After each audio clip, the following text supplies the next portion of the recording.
ስልኩም አልሰራልኝ። ቆይ በሰላም ነው የተፈጠረ ነገር አለ? ቆይ ለገንዘብ ብሎ ሳሚኔን ከጠላቶች ጋር ሆኖ ሊገለኝ ይችላል? አሁንም ቢሆን ሳሚ ይህን ነገር ያደርጋል ብዬ አላስብም። መለቀው እንዳይመስልሽ፣ ነብሱን ነው የምነጥቀው። እሺ በቃ አደርገዋለሁ። ሁሉንም ነገር እንደሰማውና ሁሉንም ነገር ለቤዛ ነግራታለሁ ስለው በሰዓቱ ገንዘብ እንደሚያስፈልገኝ ስላወቀ ለአፍ ማዘጊያ የሚሆን 100,000 ብር ሰጠኝ። እና አንቺ ያን ያክል ገንዘብ አግኝተሽ ዝም አልሽ አይደል?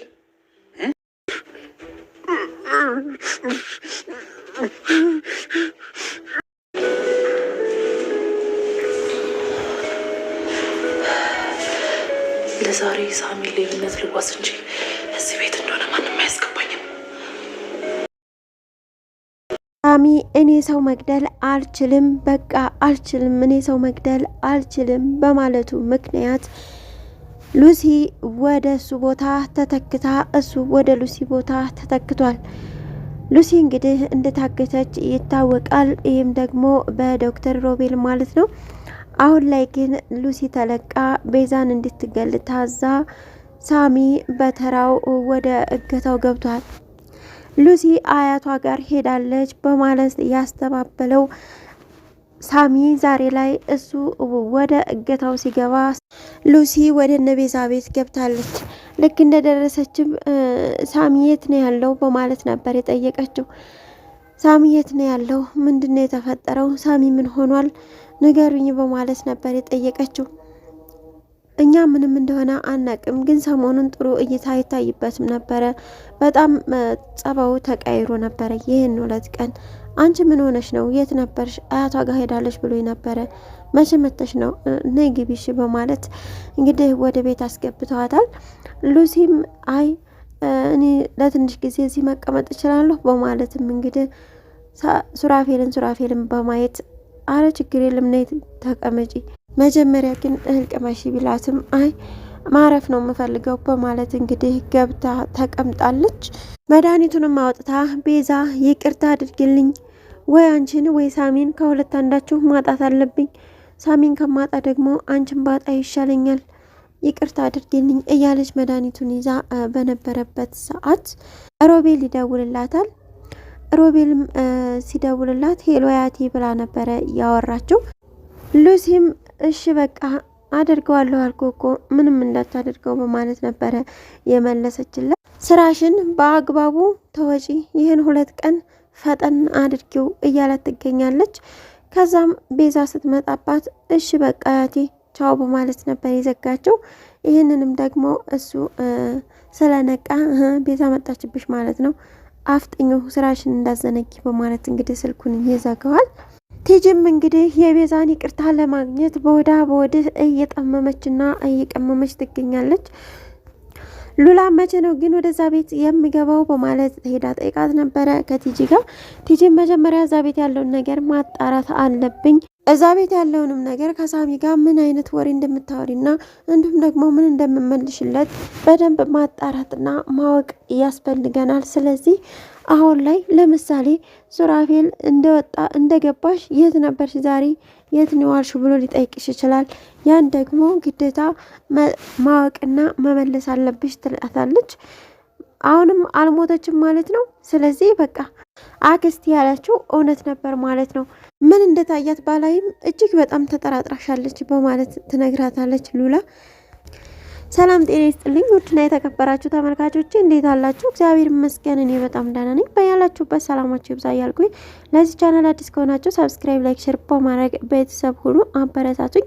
ዛሬ ደግሞ ቤዛ ክፍል 57ን ይዤላችሁ መጥቻለሁ። እስከ ቪዲዮ ፍጻሜ ድረስ አብራችሁ ይቆዩ። ሉሲም ወደ ቅንዝርት ሄዳ ነበረ። ቆይ ምን አድርግ ብሎ ነው? ምን አይነት መድኃኒት ቢሰጥ ነው እንደዚህ ያለ በሽታ የያዘ? ምን ይታወቃል? እኔም እኮ ዶክተሩ ያለኝን ካልሰራሁኝ ምናልባት ሳሚን እንዳንተ አድርጎ ይሆናል የሚለቀው እያለች ትገኛለች። ሱራፌልና ቤዛም እጅግ በጣም ተጨናንቀው ግራ ተጋብተው ይገኛሉ። ፍቅራችን ተመለሰ፣ በቃ አሁን ሁሉም ነገር አበቃ፣ በሰላም ልንኖር ነው ብለው ሁሉም ሰላም ተፈጣጥረው የተጣሉትም ይቅር ተባብለው በሚኖሩበት ሰዓት ነበር እንግዲህ ይሄ ዝብርቅርቅ ነገር እንደገና እየመጣው በጣም ክፋት ይበዛዋል። ማለትም ዶክተሩ እጅግ ህይወትን እየበጠበጠ ይገኛል። ሰው የሚፈልገውን ነገር ለማግኘት እንዴት የሰውን ህይወት ሊያጠፋ ይሞክራል? በቃ ገንዘቧን እንደውም ላምጣልህ፣ እሱ ይቀለኛል ህይወቷን ከማጠፋ ይልቅ በማለት ሳሚም በፊት ላይ ነግሮት ነበር። እሱ ግን ተገንዘቧ ሳይሆን በቃ ሴትዮዋን ማለትም ቤዛን በህይወት ሊያት አይፈልግም። የሱ አባዜ ደግሞ ለየት ያለ ነው። ቲጅም እንግዲህ እየተመላለሰች ወደ ቤዛ ቤት፣ ቤዛ ባክሽን ይቅርታ አድርግልኝ፣ ላንቺ አሁን የማስፈልግሽ ሰዓት ነው፣ የምሰጥሽን መረጃ አትናቂው፣ ስለዚህ ተጠንቀቂ እያለቻት ትገኛለች። ሱራፌልም ሂጂ ከዚህ ውጪ፣ ሁለተኛ እዚህ ቤት እንዳትመጪ እያላት ይገኛል።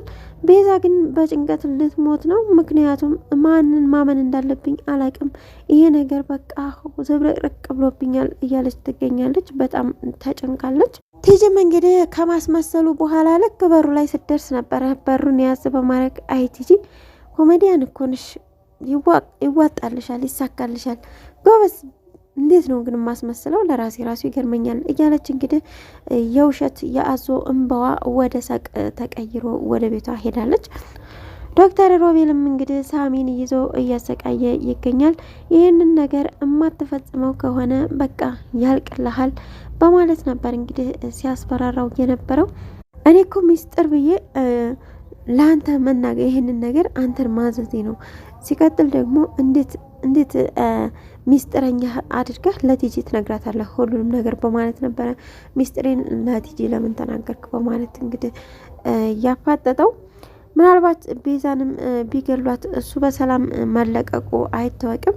ምክንያቱም መረጃ እንዳያወጣ በማለትም አይታወቅም። እሱ ላይም ሌላ ነገር ሊፈጽምበት ይችላል።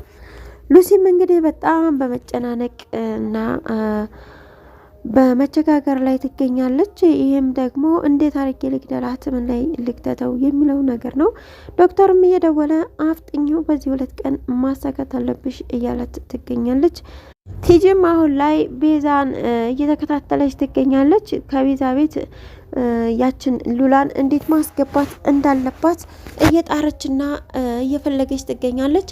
አሁን ደግሞ ጭራሽ ይባስ ብላ ተደብቃ እየገባች ካሜራ ማስቀመጥ ጀምራለች። እንግዲህ ካሜራውን ያስቀመጠችው ኩሽና ነበረ። ኩሽና አስቀምጠው ግን እሷ አለችበት ቦታ ሆና ቪዲዮ እየተከታተለች ነበረ።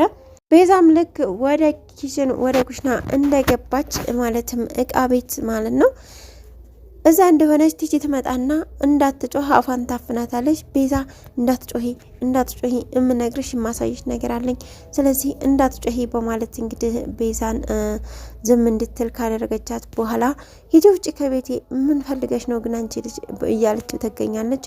እኔ ህይወትሽን ልታደገው ነው የመጣሁት፣ ይኸው ተመልከቺ በማለት እንግዲህ ሉሲ መድኃኒቱን ይዛ ቤዛ ይቅርታ አድርግልኝ እያለች ወይ አንቺን ወይንም ሳሚን ማጣት አለብኝ፣ ስለዚህ አንቺን ካልገደልኩሽ ደግሞ ሳሚ ይገደልብኛል፣ ስለዚህ ይቅርታ አድርግልኝ፣ ከሁለት አንዳችሁ መምረጥ አለብኝ እያለች መድኃኒቷን እንግዲህ ይዛ ቪዲዮ የቀረጸቻትን ቲጂ ላይ ቤዛ ታሳያታለች። ቤዛም እንግዲህ በድንጋጤ እዛው ደርቃ ቀርታለች። በቀጣይ ቪዲዮ ደግሞ ምን እንደሚከሰት ቤዛ ሉሲን ምን እንደምትላት የምናየው ይሆናል። እስካሁን አብራችሁ ስለቆያችሁ እጅግ የማመሰግነው። ለቻናሉ አዲስ ከሆናችሁ ሰብስክራይብ፣ ላይክ፣ ሼር እያደረጋችሁ አበረታቱኝ። በያላችሁበት መልካም ጊዜ እያልኩኝ በዚህ ወሰናበታችኋለሁ። ሰላም ለሀገራችን፣ ሰላም ለሕዝባችን።